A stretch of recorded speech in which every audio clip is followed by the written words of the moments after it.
Hey, what's up, SFL Nation?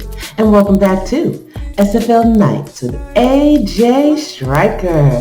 Thank you so much for joining me today or tonight or whenever you decided to hit that play button, y'all. I really do appreciate it. I hope that you had a fantastic weekend and fantastic week so far.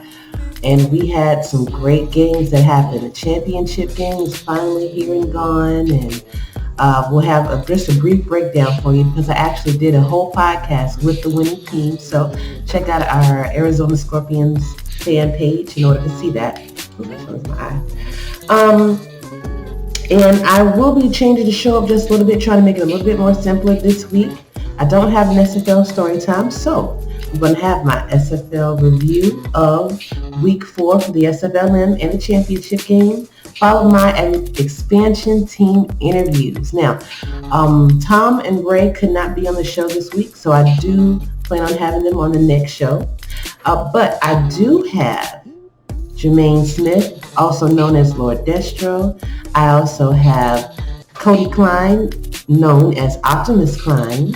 And I have, just to get a difference of opinions, I also have Mr. Dave Barr, which is also one of the ones that did not get selected for an expansion team. So I felt like it was interesting to be able to get both sides of the coin. Another thing I wanted to mention, kind of on a serious note, well, really on a serious note, is my teammate and friend Iverson Gamble had something unfortunate happen to him and his family. His mother and father lost their home in a fire on Sunday.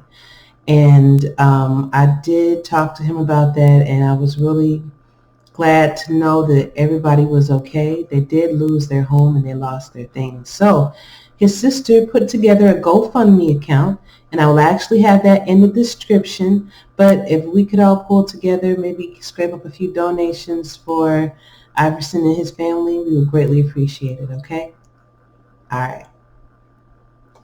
And on another note, he had his 20th birthday on Monday. So, happy birthday to you, Ivy. I'm sorry it had to kind of start off on a bad note, but I pray and hope that everything ends up for you on the right one.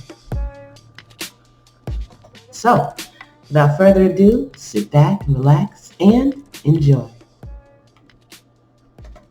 All right, and we're back with championship review as well as SFLm Season 2, Week 4 review. I almost messed that up. All right, so to start things off, like I said, I'm going to quickly review the championship game because I have a whole podcast on that that I put out on Monday. If you didn't get a chance, check it out. I'll leave it in the description below, but fantastic game, man.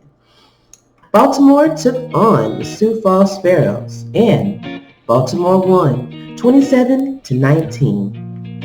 And like I said, they're very similar in their styles of play, but I think the main reason that Baltimore won was because they do have a few more weapons on their team versus Sioux Falls. Sioux Falls normally relies on the running game, whether it's from Colin Hart or even Julian Tyree, doing the scrambles and things like that. But it just wasn't enough to get them the win this time. So congratulations to Baltimore. Baltimore had 232 yards passing, 54 yards rushing, and their total yards was 286. Time of possession was 23 minutes and 17 seconds with 3 turnovers. Sioux Falls had 215 yards passing, 149 yards rushing, so they definitely had a better rushing game versus Baltimore, putting up 364 yards total, 20 minutes and 22 seconds they held the ball, and they also had 3 turnovers. All right, so going back to Baltimore for a minute. In the first quarter, they scored a touchdown. In the second, they had 10 points. In the third, they did not score a point. But in the fourth, they turned it around and scored 10 points. For Sioux Falls, they scored 10 points in the first, no points in the second, 6 points in the third, and 3 points in the fourth. And player of the game was Giovanni Bulk, for good reason. Free safety, number 41. He had 2 interceptions, 6 tackles, 89 punt return yards, and 1 punt return touchdown. So great game. If you didn't get a chance to check it out, just go to the Simulation Football League's YouTube page. Be able to check it out for there. If you want more stats, more knowledge about the 2 teams or any team, any of the 24 teams that we actually have in the league, visit www.simulationfl.net to get all that information and to join up. All right, and on to some SFLm Week 4 action. Now, I chose the Navigators, the Fuel, the Flight, and Salt Lake. But remember when I told y'all that if I was wrong, I would let you know that I was wrong? Yeah, well, I was wrong, and I think I may have gotten only 1 right this week. Hey, it happens sometimes. But I did say that if I did guess wrong, I'll let y'all know. So, hey, I just did. All right, this is how everything worked out. So, on Thursday night, the 29th of October, the Annapolis Navigators took on the Memphis River Runners. You got to slow that one down. You can't say the Memphis River Runners 3 times fast. Just can't do it. And the Memphis won 23-20. I was wrong about this game. The River Runners had no points in the first, 6 points in the second, and 3 in the third, and 14 points in the fourth. They also had 186 yards passing, 116 yards rushing, 302 yards total. Their time of possession was 17 minutes and 8 seconds with no mistakes. The Navies had 7 points in the first and in the second, and 3 points in the third and in the fourth. They had 217 yards passing, 154 yards rushing, 317 yards total. Their time of possession was 26 minutes and 2 seconds with no mistakes. Player of the game was G.P. Wells, halfback, with 21 attempts, 125 yards, 1 touchdown, and 9 receptions.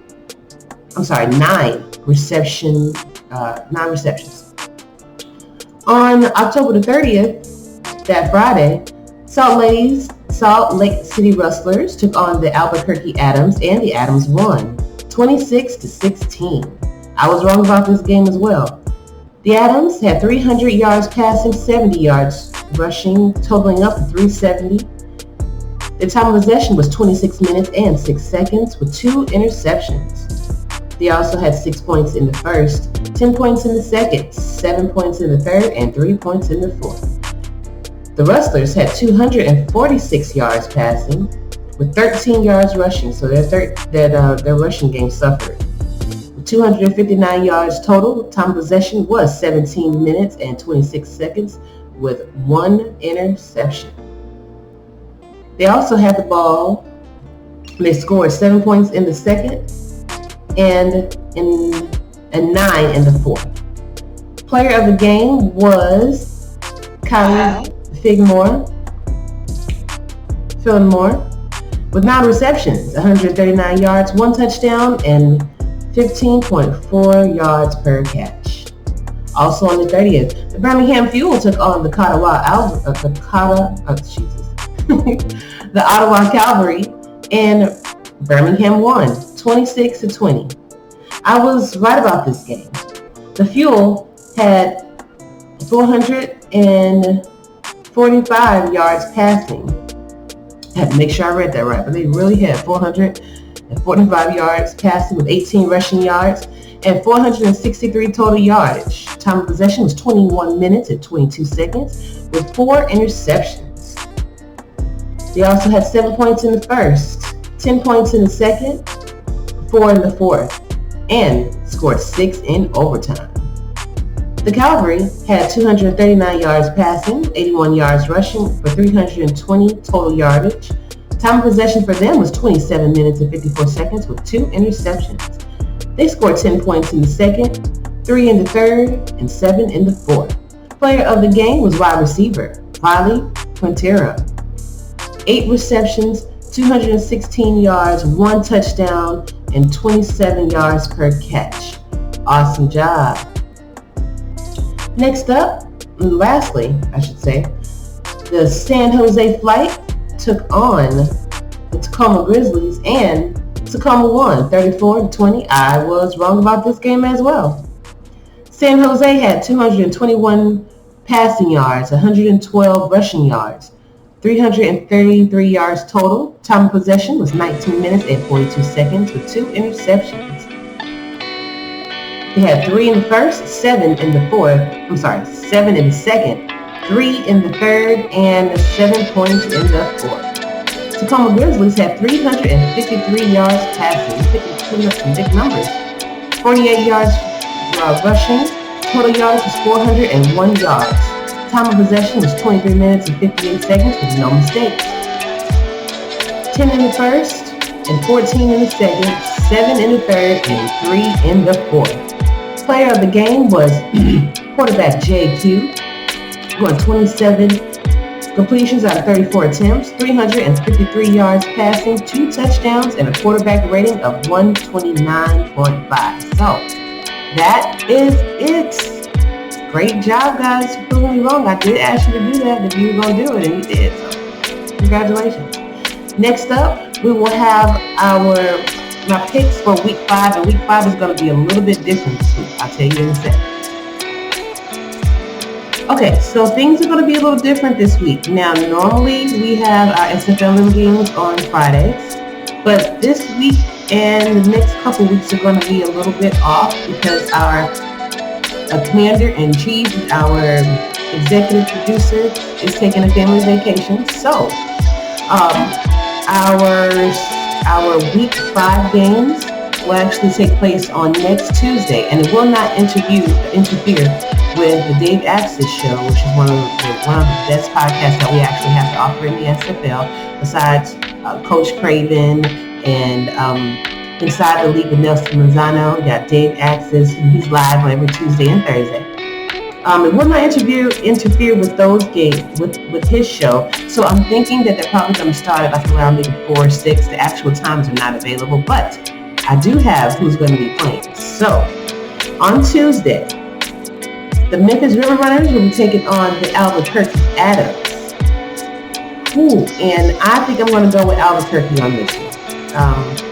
They put up some major points this past game, and I think that they do have maybe a slight edge over the River Runners, but we'll see. The Birmingham Fuel will be taking on the Madison Lynx, and I'm thinking that this is a good game too. I'm thinking that the Fuel is actually going to take this one. They are currently undefeated, so it's going to take a lot for them to bring them down. Maybe Madison has what it takes, maybe they don't. We'll see. The Tacoma Grizzlies will be taking on the Ottawa Cavalry, and we're going to switch things up and go with the Tacoma Grizzlies. Normally, I was told that I always go against them, which, I'm not trying to have that perception. But don't make me regret this, Tacoma. But I am thinking Tacoma to win over the Ottawa Cavalry. We'll see about that. And the Salt Lake City Rustlers will be taking on the San Jose Flight. And I am going to go with the Flight on this one. Even though Salt Lake City had a fantastic game last week, I just think that the San Jose Flight needs to get one, and I think that they're going to get it over Salt Lake City. But again, if you don't like what I said, prove me wrong, and again, I will come on the show and happily tell you that I was wrong. But enjoy the rest of the show. I have my 4th and Goal interviews coming up right now. All right, everybody, and we are back with my 4th and Goal interview. Tonight's guest is Mr. Well, we call him Lloyd, Lord, Lord Destro. And he just obtained his new expansion team, and we're so excited to have him on. How you doing, Mr. Destro or Mr. Smith? I'm doing whichever's fun, but either way, I'm good. I'm very good. Good day today. I'm blessed. Oh yeah, I know it's a good day since you got your team. That's right. Yes, indeed. Awesome. Well, the last time I had you on the show, it's been actually a while ago. So I am looking forward to this conversation with you. But we have a lot of new visitors, a lot of new listeners, a lot of new people that are just tuning into the podcast. So just give us a brief overview of yourself, your name, age, hometown, and some interesting facts. All right. Well, I'm Jermaine Smith. Born and raised in Frederick, Maryland. It's like 45 minutes northwest of Washington, D.C. 43 years old. I'll be turning 44 in November 27th, end of the month. As I stated on the show halftime yesterday, that Bruce Lee and I, we share the same birthday. We're both born the year of the dragon. He was born in 1940. I was born in 1976. My middle name's Lee, and then we share that connection through our all those tied together. I have that's why I'm so obsessed with that with the dragon emblem, the dragon, just the mystical beast. He's the ultimate serpent. And I don't know, for people who are very knowledgeable of the scriptures, if you look at Matthew chapter 10 verse 16, it talks about how the Lord sent out his disciples out, and he says that behold, I send you out into the monks of wolves, but you must be like serpents, meaning dragon, because dragon's the ultimate serpent, but you must be harmless as a sheep, basically. Meaning that to me, I apply it with the dragon. It's the fact that the dragon's always smart. He is all about wisdom, and he's always about having the strike. He can just strike you one way, but he always has a solution. There's always another way versus just going down head first and just full of anger and hatred, so to speak. So that dragon emblem is very important to me, and that's why I chose the dragons the first time around, and I chose the dragons this time around. Is that dragon name, that dragon, the beast, is very important to me. All right, Mr. DC Dragons. All right, I like it. I like it. So tell me, have you ever played sports? Yes, when I was in, well, if you want to call it Pop Warner, you call it Midget League. I don't know, that's the PC thing to say these days, but that's what it's called back in the day. And I played football, and that was the only sport I played because I didn't want to play basketball because that meant too much run up and down the court. I didn't like that. Plus, you couldn't tackle people, hurt people, so I didn't like that too much. But I mean, I played a little bit of other kind of sports. Soccer, that was too much running, and you can't use your hands, so I said bump this. So football is where I played. That's where I was at. I played that during I was in elementary school. I didn't play again until I was in high school. Oh, man. So tell me, how long have you actually been involved in the league? Since season 3, I came on originally to help out Mr. Ronnie Nickens. He owned a team called the Dallas Stars, and I came on as the offensive coordinator. And then from there, I decided to take a season off because I was, be honest with you, I wasn't feeling it. I wasn't really into it's computer versus computer player. I didn't have any control over it. I didn't have control what the play is going to run at the moment. And I'm just like, well, I'm not really feeling this. But then I got back into it toward the end of season 4. I placed a bid during that off season. I was awarded a team in season 5, and then lucky for me and the crew that I was with, we won the championship in our first season. That is amazing, man. So since season 3, so you've been around since you've actually seen the league grow in different ways. Can you go through and explain how you watched the league grow from season 3 all the way up until now? Well, when I first got on, we just, like it was mentioned yesterday, we just started with user players. I was TJ, the owner of the Baltimore Vultures, and that was his idea. And we saw it progress from there. It was user players, and then season 5, that was the last year that we was on using the PlayStation 3. From season 6 on, not only did we switch over using the Xbox, But we also started the hexing procedure. That was something that I was advocating strongly because I felt that without the editor, it was like a hindrance. It was holding the game back. We needed to explore more avenues, ways to make this game better, not just to showcase it, but to have more features. And so I advocated for that, and from season 6 on to currently, we use the editor. And then from that point, it was just a slow but good progression. You can see from the commissioner's point of view, from what I noticed, is that you see how his skills became better. He's able to have more graphics, more presentation. He has theme music from APM's music. He's adding more and more features each and every season. And the main thing that sticks out more than anything, I'm a little jealous because these guys got it these days. In fact, they get all their games are commentated. I can go back to season 6 and season 7, and you're watching games in silent. You can't even watch. You can't listen to the computer's commentation because it's just quiet. So you're sitting there just watching the game and you hear everything except for commentating. So these guys these days are blessed, and so that's why I'm glad to be back, because now all my games are going to be commentated, no matter who, what we're playing, no matter if it's daytime, nighttime, weekend, whatever. All my games, or our games, will be commentated.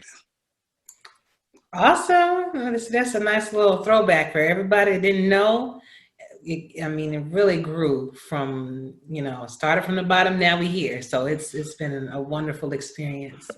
Tell me, how did you feel when your name was announced that you would be the owner of the DC Dragons?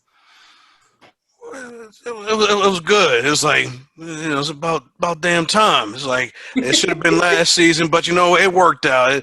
I don't want to sound bitter or anything like that. It really worked out. It was best that I wasn't voted in the last go around, because it wasn't the right time. I came in out of the blue. Mm-hmm. I didn't put my foot out there, put my name out there, so to speak. And so, time is everything, and it was just bad timing. And, I'm mindful of that. And so it was like, okay. But when I heard that name, I was like, good, and I got the word, Cam has to, prep you up. So, and by talking to other owners, I knew that I was going to win just by process elimination. But it's like, it's one thing, but once they hear your name, and it's now you're 110% for certain, for sure that you're going to, that you're winning the franchise. And I'm not going to lie, it felt real good. Very, very good. It's been a long time coming, It's been 4 years. It's been 4 years I've had a team, and and it's like, okay, now I'm back. I'm ready to, put in that work. Good deal. Good deal. So what is your coaching philosophy? My coaching philosophy, well, like I was saying yesterday, it's about, I want to run true West Coast offense. I want to hand the ball off to the running back. I'm all about the running backs. I'm old school philosophy. I don't like the new way of the game is in the NFL level. I'm old school 80s and 90s, and hand the ball off and let him do his work. I grew up being a Washington Redskins fan, so if you knew what the Redskins were back in the day, it was counter tray left, counter tray right, 70 chip, and that's it, and you occasionally pass. And that's how my thought process was back then, and it will be my thought process now. The only difference is that my plan anyway is not to I'm not going to be the one that's going to be hands-on this playbook, so to speak. I'll try not to anyway. I will want to hire someone to handle that for me. His philosophy might be a little different, but, we'll work those things out. But that's my philosophy, is old school, running the football down your throat and killing clock and scoring points on you. Okay, so do you already have some people in mind that you're looking at trying to procure? Do you have any coaches, people that you're looking at? Oh, yes. I'm looking at. I've been in Nick Fury mode for the last 2 weeks. I've been talking to people.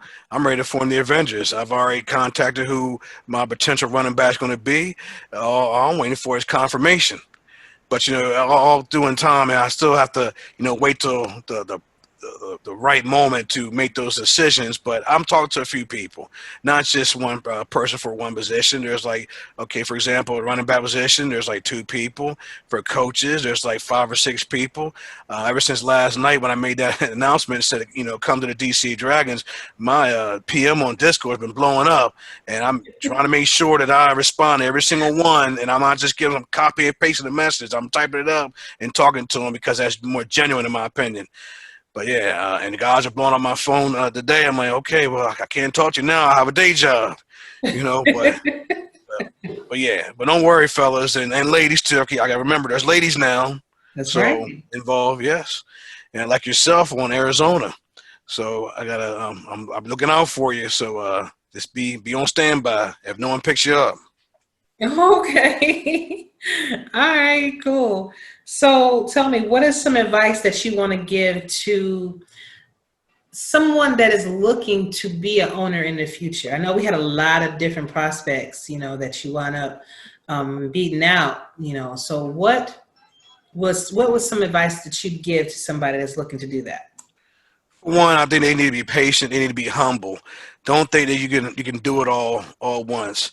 Don't come off the gate placing a bid, and then if you don't win, you leave or what have you. I think the best thing to do is just get with someone, get under the wing. They teach you, they show you the ropes on how the game works and just how their room works, how they operate their teams. How do they display leadership roles? What kind of rapport do they have with their with other players or with their coaches, with the other members of their staff? Those are small little things that will, in my opinion, will help run a successful franchise. Now, this is my first go around in the new progression era as owner.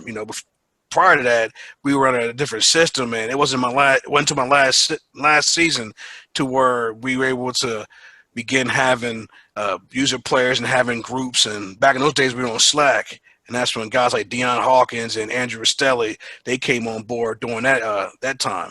But yeah, that was a different era. So I would just say to folks getting in right now is just be humble. Just because you have the game and you think you can do certain things, just be humble. Get with someone who can show you the ropes, who can guide you. So then eventually when it's time to make that move to apply to be an owner, you can make that move and you'll be ready. Okay, so are you still the SFL president? I'm no longer the president. My title was changed last season.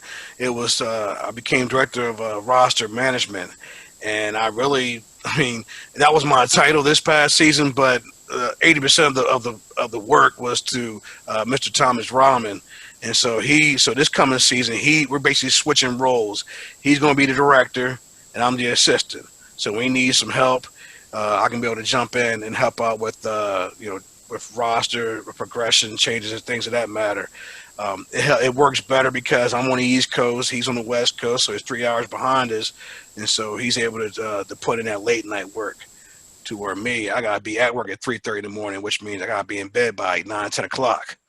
Oh, so, early. That's right. You about one step shy from my grandmother used to go to bed like around. She used to go to bed around about 7:30. Well, she had to wait. Well, she got to wait till Jeopardy come on and Wheel of Fortune. Once she watch that, then she go to bed. You know how old folks do it. You're right. See. But so. Do you have any, let me see. How do you see the future for the DC Dragons, like especially with next year? What do you think about your division? I think we have a tough division. There's 6 championships amongst all of us, and it's tough. London is not a pushover either. People want to sleep on London. That's not the case because, like Cam said yesterday, Baltimore ain't beat them by 5 or 6 points. And so they're not pushover. London will put it on you just as much as anybody else. So, the way I see it is this. We're looking up right now. We're the new kids on the block, so to speak. We're starting from the bottom. Those teams are already established. They've got locker rooms established. They got players established, locked and ready to locked and loaded and ready to go. And so it's up to us to beat them. We got to, face them. This first season is going to be basically trial by error. It's going to be learning, and then, but believe me, I do want to win. It's going to be tough losses, but you know what? I'm prepared. But yeah, this division is going to be very, very tough. Yeah, but I'm sure it's not something that you can't conquer. I mean, anybody, especially since you have, so much knowledge. Tell me quickly, what does that title actually involve? Like when someone is the SFL president or director of operations in the sense, what does that mean? Well, my role was, since season 6, was always getting the rosters ready for the upcoming season, getting with the owners to get all their information correct, their uniforms, all 6 or some most, up to 6 uniforms, sets prepared, ready to go, make sure the files are set, make sure there's no discrepancies, all names are spelled, equipment's on point, there's basically no errors. Every game is when I run the games to see if there's any glitches. I want to make sure it's all set, ready to go. So then when I sent it off to the commissioner, only thing he has to do is just run the game, and I don't want him to have to worry about anything else. That was my role. All right, good stuff. I was always curious about that, and I'm so glad that I have you on to actually finally ask you. You know what I mean? But listen, Jermaine, it was a pleasure meeting you. Well, actually talking to you again, because I know you already, but it's just been a long time. And I think this is our first face-to-face. So I'm really, really happy that I got a chance to talk to you. And you shared your thoughts about everything. And I wish you the best of luck. Well, thank you very much. I appreciate it. Thanks for having me on. I just, like I said, I don't repeat myself. I apologize, but, guys, ladies, you don't have a home. You're a free agent. You want to come to a place where the owner's going to, it's all about respect, having decorum, professionalism. You come to the DC Dragons, and that's all I'm saying. I'm interviewing everyone, coaches, players, media personnel. If you can edit videos, keep the groupies away, whatever type of talent you've got, you come to the DC Dragons, and I look forward to talking to you. And that's all I got to say. Oh, okay, because I normally give the last word, so that could be a song, a poem, or a shout out, but it looks like you already did that, sir. You got anybody else you want to shout out? One last shout out. I just want to give props to the owners who voted for me, who gave me the opportunity to get back into the swing of things, and I'm just thankful. So that's all I have right now. All right, beautiful, man. Well, please don't be a stranger. You're definitely invited to come back on the show anytime you want to. You got any big announcements that you want to make, or any other public service announcements? I'm your girl, okay? All right, good stuff. I'm looking for you. All right, sounds good. Have a good one. All right, too. Thank you. Bye. Hey, everybody. I am back with my part 2 of my 4th and Goal interview. I have with me new expansion owner, Mr. Optimus Cline. How you doing, Optimus? I'm doing wonderful. How are you? I'm doing great, man. Congratulations. Thank you so much. It's been a long time coming. Yeah, a whole year since I tried to go for it the last time. Right. So before we get started with all of that good stuff, tell me, who is Optimus Cline? I'm sorry, every time I hear your name, I gotta say it like that. Oh, that's great. Yeah, who is Optimus Cline? Give us your name, your age, hometown, some interesting facts about yourself, and your favorite NFL team. Well, my real name is Kodie Cline with a K, Kodie. I'm 29, be 30 in June. And all right, 30 Club. Yeah, my favorite NFL teams are, I love the Panthers. I've loved them since they were created. And I've always had a thing for Miami, so I root for the Dolphins too. All right. And my hometown, I've lived a whole bunch of different places, but I mainly grew up in Ilion and Richfield Springs, New York. And now I live in Lawrence, which there's a population of like 10 people. So it's pretty quiet. I bet. You have farmland too, huh? Yeah, I got 2.5 acres. Nuts. There's like nothing around me at all, so it's nice. Oh, man. So how do you, like, if you have an emergency, like, are there like hospitals and everything that are kind of? Yeah, there's a town about 15 minutes away. There's a couple hospitals there, so. Because listen, I'm thinking about Survivor. Are you talking about you out there? No, it doesn't take too long to get to the hospitals. If needed. Okay, that's cool. That's cool. So tell me, Optimus, how did you find out about it? Since I know you've been on the show before, but we have a lot of new listeners and kind of want to give them like an overview of you. How did I find out about the SFL? Mm-hmm. Well, I was working overnights at Walmart at the time, and it was, during the day, so I was trying to get to sleep. I was on my phone, and this was back in season 3 of the SFL. And I just happened to go on YouTube, and I saw, the first game of week 1 of season 3, and it just, it hooked me in, and I've been here ever since. All right, awesome. And tell me, how long have you been a member of then Alaska Storm, but now the Florida Storm? I was with the Storm for 8 seasons. Dang, that's a lot, man, a lot. Yep, so 4 years. How bittersweet is it for you to be leaving and getting your own team? It was a lot of emotions, when I found out. I was super excited to get my team, to see my vision come to life. And then, after that, I realized I'm going to be leaving all my teammates. And Mighty made me the first member of the Storm. So, that kind of hurts a little bit to leave him. But, I still get to see him in the owners' channels. So I'll still get to poke fun at him in there.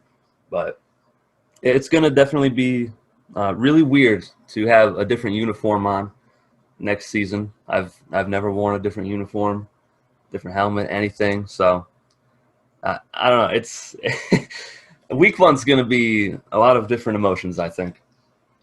I definitely understand that. And when he was on here recently, he was explaining how you always wanted to run back kicks, Yes, I've been asking him since my first season. And then you finally did it this year. Have you done it before this year? I mean, I saw you when you did it this season, which was awesome. No, this was the first season that I was allowed to do it. Oh man. Well, and I ended up getting a record kick return for a touchdown against Lone Star in the playoffs, 107 yards. Incredible, absolutely incredible, man. Yeah, that was awesome. So tell me, how did it feel when you finally got the word that you have a team? Like when Cam finally announced? Well, he had called me, I believe it was the Wednesday before the championship game, to discuss it with me. And, we chatted for a little bit just about life, and then, he just nonchalantly says, well, I have some good news for you. And then told me, I was pretty shocked. I didn't know what was going to happen this time around. The last time, I came up just short. I didn't really get to feel the sting of not getting it last time due to, personal life stuff happening and really just taking over my mind at that moment. So I never really felt that sting. So it was just a continuation through this entire season, waiting for the answer again. And, Cam gave me the answer. So I'm looking forward to it. Yeah, it's definitely going to be a different experience. Although you are not a stranger to running sims and all of that. That's true. So I think that's kind of, that was in your wheelhouse anyway. So give the people like an overview of your team, the team name, colors, all of that good stuff. Because we're on the radio, so they can't see it. We are the San Diego Mavericks. We have Fighter Jet Gray as our primary, and gold is our secondary color. We got some white in there and some black outlines as well on the uniforms. The logo reveal is actually going to be coming soon, I believe, Cam said. So it didn't take long for the logo to get finished. I loved everything that Matt Doyle did. It was a very smooth process, and and I'm just extremely happy with how it all turned out. But our coaching staff for our inaugural season, we have Javier Vasquez as head coach. We've got Tom Welsh as the offensive coordinator, and Jacob Clear is our defensive coordinator, and he's also serving as the director of player personnel and helping me with GM duties. And I also have another person that is not officially on the staff yet. I haven't signed him to the team, so I can't announce who that is, but I do have an assistant GM. So Awesome. Look at you already getting the ball rolling. yeah, and our offense is almost complete already. So we're doing a lot of work behind the scenes. I don't like to waste time. So I see. That's wonderful. So all you have to really do is just probably beef up your defense. Do you foresee a lot of free agents coming to you, or is it going to be is it going to be all rookies, you think, or a combination? well, so far we have 3 defensive backs confirmed. They're on the team. We're in the process of signing a second cornerback right now, and we may be having a linebacker as well. And All right. I've already got part of our rookie board set up. I have our top 2 targets at the top of the list ready to go. So those guys are on board. They can't wait. Hopefully we can, they can fall to us and we can get them on our squad. All right, Kodie, you doing your thing. Yes, ma'am. All right, so Kodie, tell me, what is your coaching philosophy? Well, I don't really have a coaching philosophy. I don't have any coaching experience. I scouted for a season for the Storm. That was last season for our defense. I'm basically just letting the coaches have free reign, Okay. and see what they can do. Got to give people opportunities. They Tom Welsh and Javier Vasquez, they put in a bid for expansion this season, so they are definitely goal oriented, and they're a couple of great guys. I had a Discord call with them for a little while, and we really clicked, had a great time on the talk. And a couple minutes after the phone conversation, they decided to come on board on the staff. So, they're ready to just get to work and make the team, strive for excellence. Okay. So what do you foresee as the hardest thing that you would have to overcome with having a new team? The hardest thing. Well, that division's probably gonna just be a crapshoot, really, that we're in right now. I think Vancouver, obviously, they're going to be the favorites so far. Andy, he's done great with the Legion. I can't wait to take on the Fleet. That's going to be a great rivalry. And, of course, the Lycans, we're going to battle it out for California. I really just think that, the games, those are going to be the toughest things. Week 1, we're going to see if, we can compete in the league right away. So I'm looking forward to the schedule release and seeing who we're going to be taking on in our first ever game, and see who we get to test our strengths and weaknesses against. Phenomenal. So what type of players are you looking for to join your locker room? Just people that, are just like our coaching staff and our front office, just goal-oriented people that want to get involved, with scouting and game planning, social media, just any kind of thing like that. I don't want people to come to the team and just sit in the locker room and, not be involved. I want everybody to be involved in all facets of the team, Okay, beautiful. And what should a member of the Mavericks expect from his or her locker room? What should they expect from you and the coaches? A lot of camaraderie, positivity. I'm not gonna, put anybody down for a bad performance, for anything like that. I just want it to be, a very positive place, and just make some great friendships. Not just have players and coaches, but be a family. Awesome. What about your future? Now I know that you're doing the ownership thing. My camera is just acting crazy today. I don't know what's going on. Jeez. So have you thought about being a broadcaster? Have you wanted to write for the beat team as something extra, or you just want to kind of just focus on the team as of right now?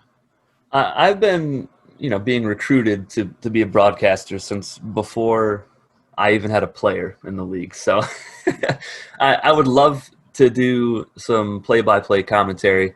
I just need a better computer. I think 2 seasons ago, I did the test with Mike Daggs, and my computer just, wasn't up to the standards that are required to be a broadcaster. So I just need some better technology, and then I'll be able to step into the booth. But that is definitely something that I would love to do.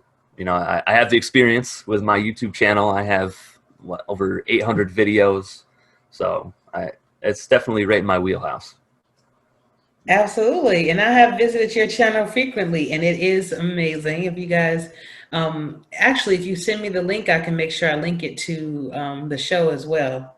Yes, ma'am. But yeah, you do a great job, man. And I know that you have been through a lot, personally. So I think that this is kind of like, for all of the work, all the pressure and the time that it took, now you're that diamond that got the team. So congratulations, man. I really have. Thank you. I appreciate it. Anytime. One more question for you, though. Where do you see yourself in 5 years in life and in the SFL? Ooh, in 5 years, well, I'll be 34. So that's a little rough. Well, let's see. 5 years. That'll be 10 seasons in the SFL. Hopefully, I'll have a couple championship trophies to add to my name. Maybe I can complete my Infinity Gauntlet before Mighty can for the Storm. That'll be nice. That's really my hope for the SFL. I would love to get some championships. San Diego is in desperate need of a winning football team, or just a winning sports team in general. So hopefully I can, me and my staff can provide that for the city of San Diego. As for real life, I have no idea what I'm even doing tomorrow. So I can't, I don't know if I can predict 5 years into the future, but I want to be happy. That's about it. There you go. Happy and healthy. I get that. That's right. So is that why you chose San Diego? Because you just wanted a team out there, or do you have, a specific love for San Diego? Well, I've always loved, creating football teams. Like if you look at my YouTube channel, I have an entire team, or an entire league that I made in Madden 06 with 32 custom teams. I spent about 40 hours making all those teams. So I did a lot of research into states and stuff like that. So creating teams it's always been one of my favorite things to do, since I was, 8 or 9 years old. So I've just loved it. And I was thinking about teams before I submitted my bid last season. I was talking to Mighty, and I didn't really think that I was going to ever go for a team. But just having a little discussion with Mighty, after that discussion, he went into the owner's channel and said I was interested.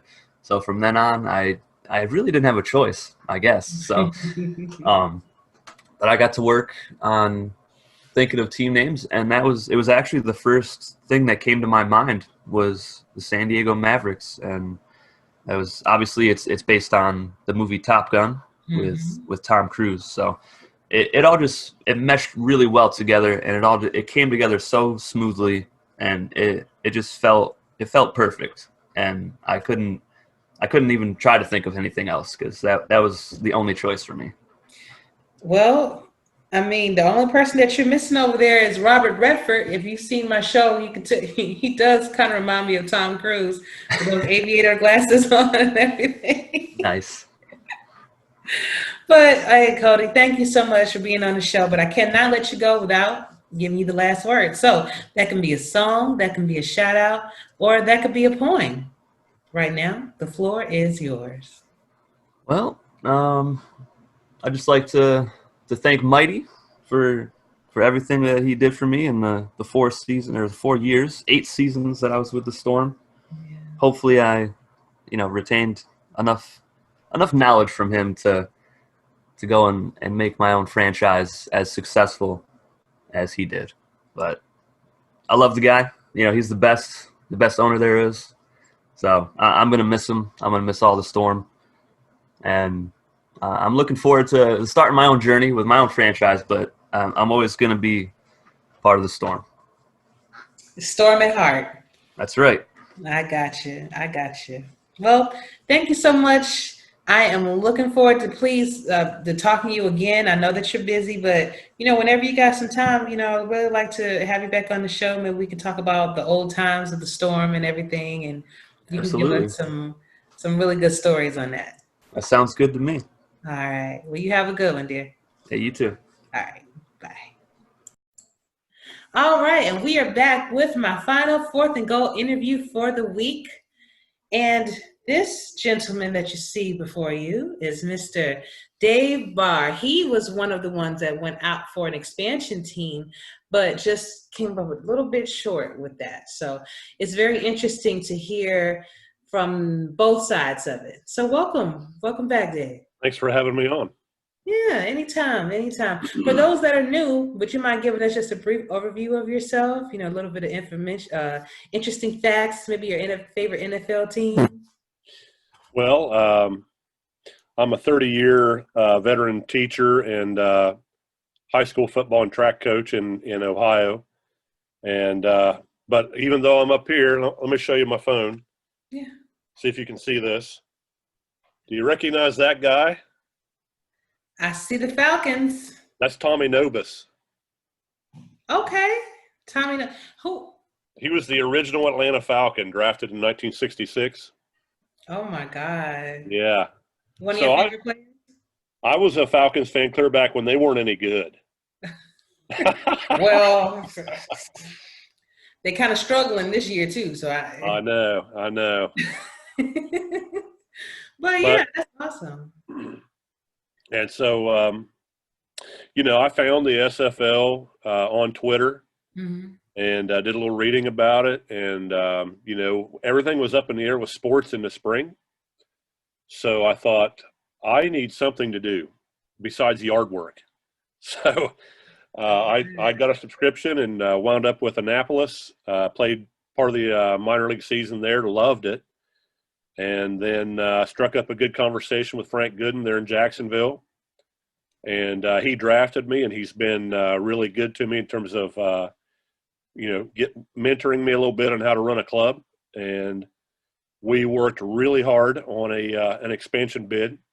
And I know that I feel like we were close. But I also understood, too, the value of having some experience. And so we're my group and I have been talking, and we're gonna do our part. We're gonna jump in with teams and volunteer to do stuff and try to put together an even better resume so that the next time this all comes up, we'll be even more competitive.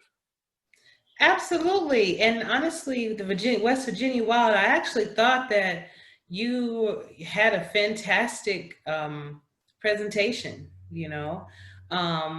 but I think experience did kind of win out this time around. Yeah. And but that's not to say that you had to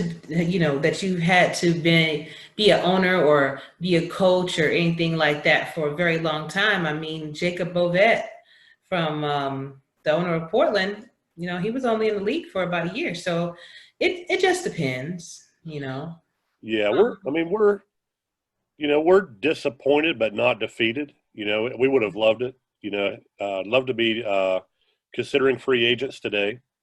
Yeah. But now I am, testing the free agent waters. While I really like it there in Jacksonville and feel like that's a good locker room, good guys and all that, I want to look around, and at least talk to other owners. And I'm learning things about the game as I talk to them, how they handle salary cap and progressions and what they're thinking when they put playbook files together. And, I just want to consider opportunities and try to do the best I can for the guys that I represent. Definitely.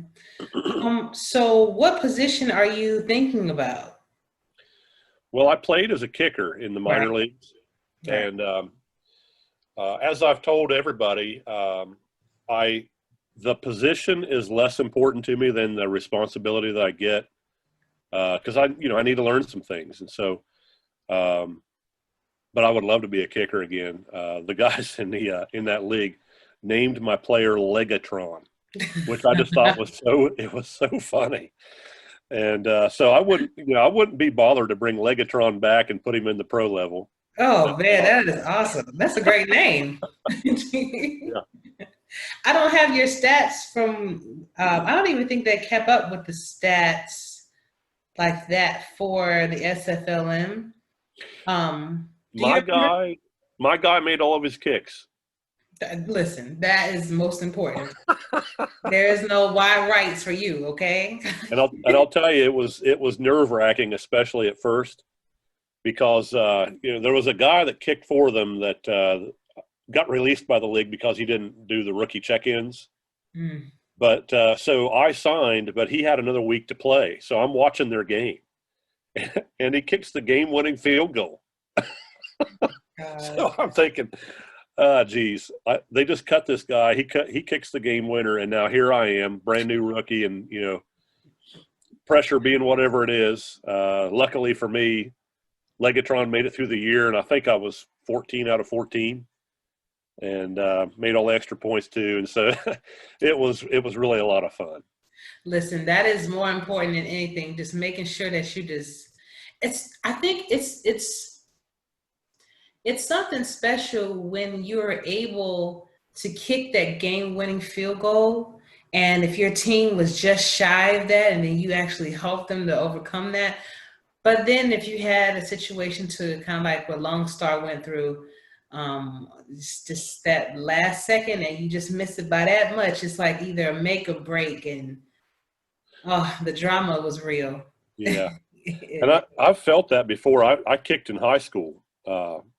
And so I made a game winner, but I also missed one once. So I've been on both ends of it, in real life. And so I know exactly what that feels like. And of course I was an O lineman too in high school. And so it never bothered me, when Frank started talking to me about being O lineman there in Jacksonville.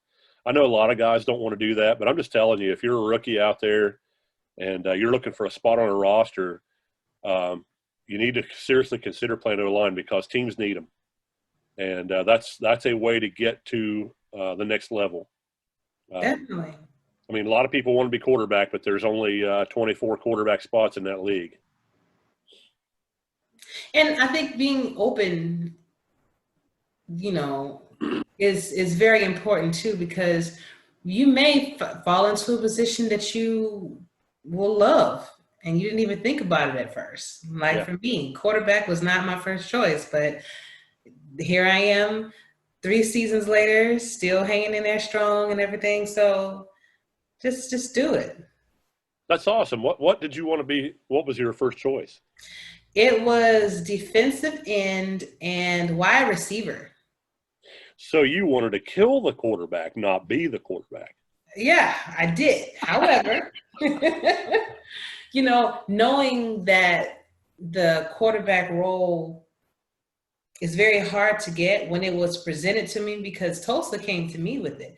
And that was not on my radar at any moment. And so I was like, all right, cool. Maybe I can do that. And then when it all came to fruition, it was one of the best decisions that I made. And we see with the rookies, you guys have like 8 to 10 games to kind of prove yourselves. We only had 1. So I was a wide receiver during my one rookie showcase game, and it wound up being an awesome experience too. Caught a touchdown and everything, had hands and everything. But at least I know if one of my wide receivers go down, I can just, get somebody else, get my running back, DJ, to throw me the ball, and I'll go out there and get it. But so tell me, what do you think happened with the bid? Well, do you think it was just the lack of experience, or do you think that it was more so that anything else had to do with it? I've talked to a couple of folks about our bid, and so has Colin Pierce, my co-owner. And we were told that we checked a lot of the boxes in terms of, we're a pretty enthusiastic bunch. We worked really hard to put that bid together. And then when we were able to reach an agreement with Michael Irvine to come be our offensive coordinator, I felt like we had given ourselves a much better chance to be considered because his experience in this league is as good as anyone's. And so I really felt like we were strongly in the running at that point. And along the way, we were trying to talk with owners and ask as many questions as we could. And we were looking for opportunities to help out within the league. So I think it was really more about the experience thing. And I know that, you know, in a community like this, that familiarity is very important. So, you know, while we were reaching out to owners and trying to talk them up as much as we could, the truth of the matter is we just hadn't been in the community for all that long. So guys didn't really know us all that well. And, you know, I get that. I know this too, though. I've got a pretty good group of guys. We want to play together at some point in time. So we'll be back. You know, we're going to keep knocking on the door. And in the meantime, we're going to go out, the bunch of us, and try to get as much different kinds of experience as we can, so that when our turn does come, we'll be prepared to run really a great organization, one that the league will be happy with. And I know you will. If you wouldn't mind giving our listeners just a brief overview of the West Virginia Wild, like, you know, the logo, kind of explain the logo, why you chose Virginia, all of that for me. Well, you know, I work in Ohio, but I live in West Virginia, and I spent part of my coaching career there. And when I signed on with the league, I was over at Colin's house. We were just hanging out one day, drinking a couple beers, and I was telling him about, you know, what I was doing, fully expecting to have those guys make fun of me and, you know, that kind of thing. And they're all like, "What? Really?" You know, they couldn't believe there was something like that going on. Nobody knew about it. So I'm telling them all about my player, and they started watching my games. And I would get text messages about, you know, congratulations, Legatron, and, you know, that kind of thing from them. And pretty soon they had signed up for players.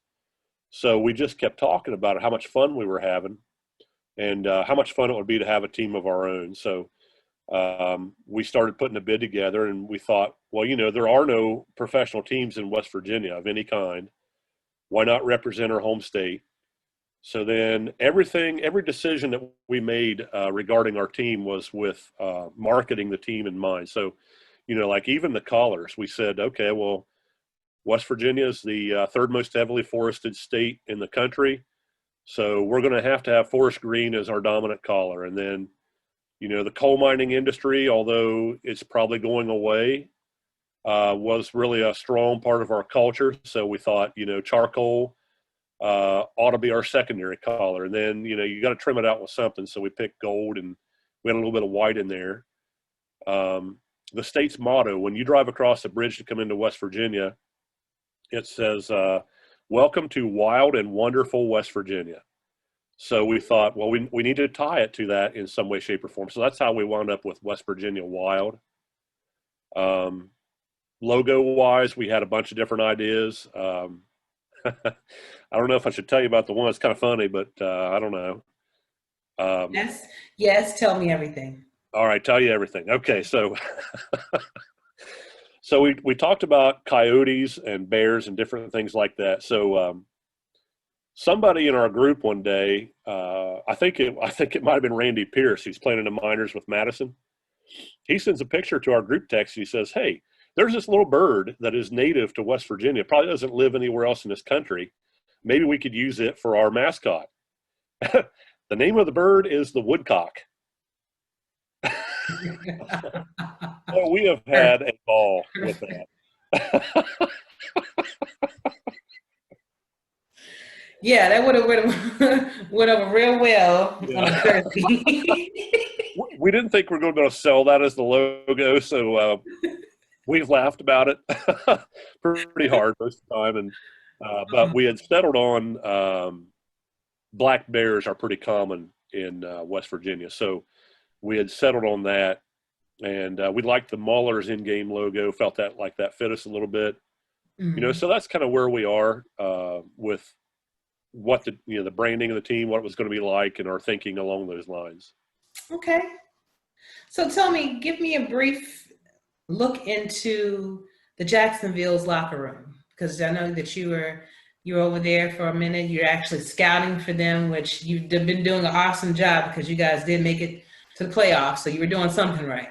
Thanks for saying that. Frank runs a good locker room, and I've been lucky. I've been part of two good ones. The locker room there in the minors in Annapolis, those guys ran it well. I mean, it was a lot of fun.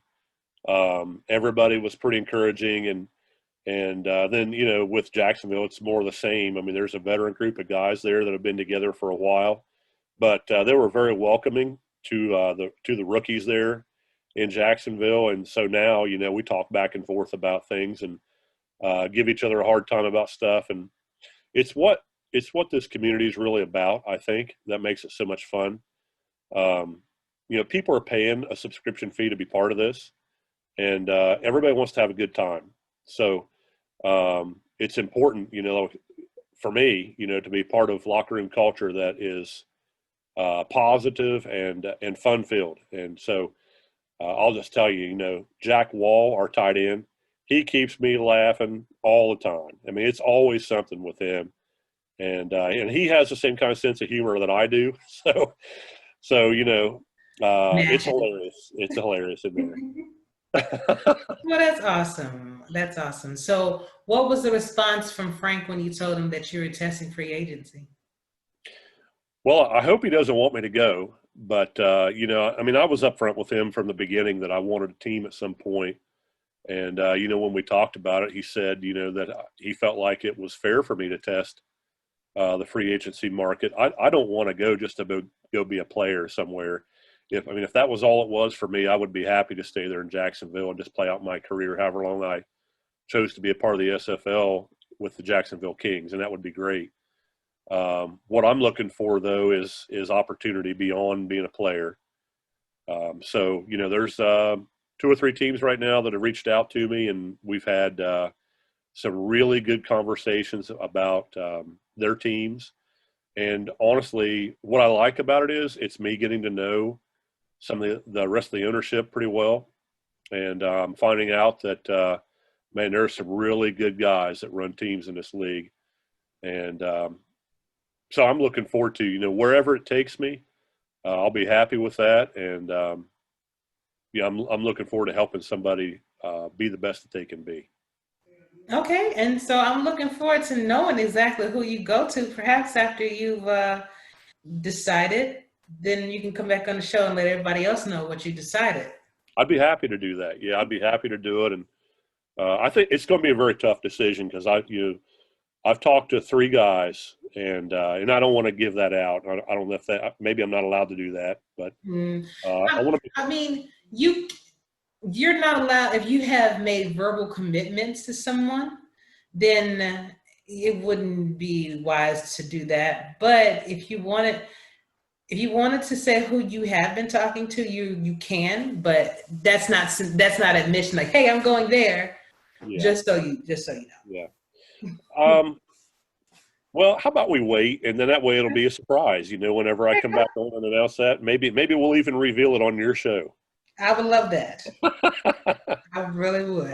But I will say this. I mean, you might know one of them.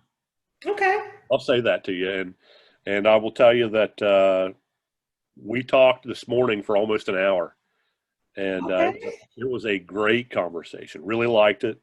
All 3 think a little bit the way that I do in terms of how I.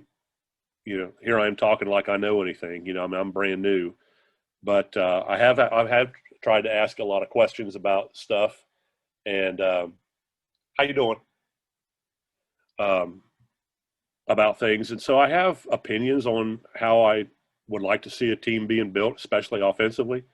And I've stumbled across 3 guys who think like I do, so that's a good thing. And so now, I'm looking for the right fit in terms of. What they'll let me do, and I don't, when I say that, as I've said to them, I don't expect for someone to come in and just hand me the keys to their offense on day one. Really, what I want is someone who will let me work, but also will teach me a lot. So, that's where I am right now. I think it's a really tough decision.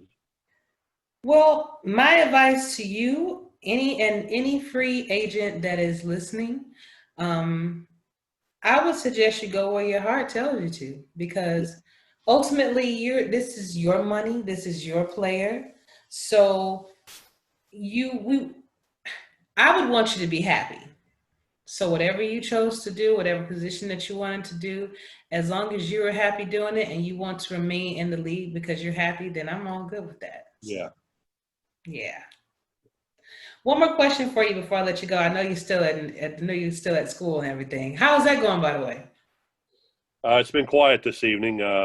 Just like everything else in society, the pandemic has taken its toll, and we're supposed to have parent-teacher conferences tonight from 3 until 6, and I placed one phone call to a parent, and then I had another one drop in. An old friend of mine whose student is now in my classes here just waved at me through the window of my office, and but it's been really quiet. Yeah, sometimes it's better that way, especially, I know what it could be, and so you just need that break. But so where do you see yourself in 5 years in life and in the SFL? Well, I'm 55, and but professionally, I still really love what I'm doing. Bobby Bowden, I heard him in an interview one time say there's only one major life event after retirement. And so I'm not really interested in that right now. And I still love it. I still love the chess match of coaching football teams and getting track kids ready to go. And I still really like teaching science, although I am taking classes to become a principal at some point. Need that paycheck so I can quit something when I want to. That fits. I can see you as a principal. Yeah.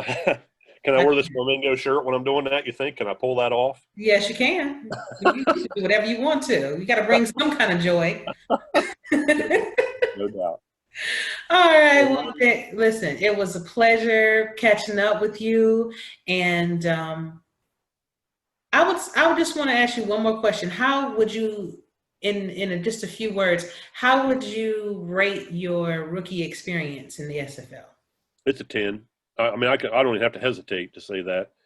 Honestly, because not so much about the game itself, but just good times. I mean, I didn't know who you were until just maybe a few months ago, and I love your show, and it's been so much fun, getting on here with you and talking, and that's been true of most of the people that I've met in the league. I mean, they're really a friendly group, and they all have kind of a common vision for how things ought to be going, and it's just been really a lot of fun.